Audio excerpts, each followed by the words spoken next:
आपको यही इस मंडप के नीचे आलस और क्रोध त्यागना पड़ेगा।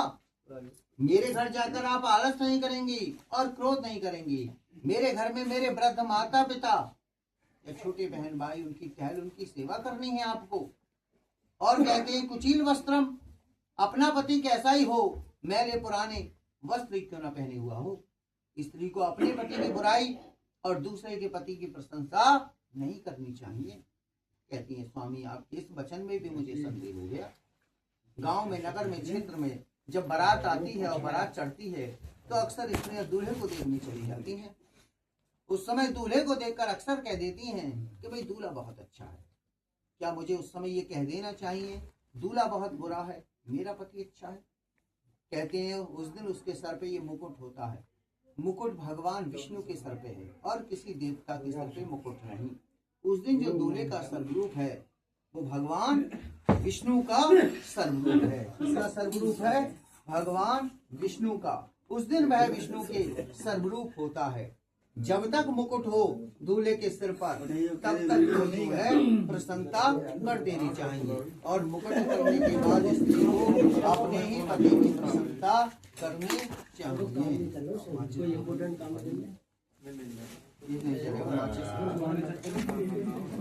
ये अगर चारों वचन आपको स्वीकार है तब मैं आपको दाएं से बाएं लेता हूँ, नहीं तो मैं भी अपने माता पिता का कुंवारा कहलाता हूँ। हाथ बढ़वाओ महाराज।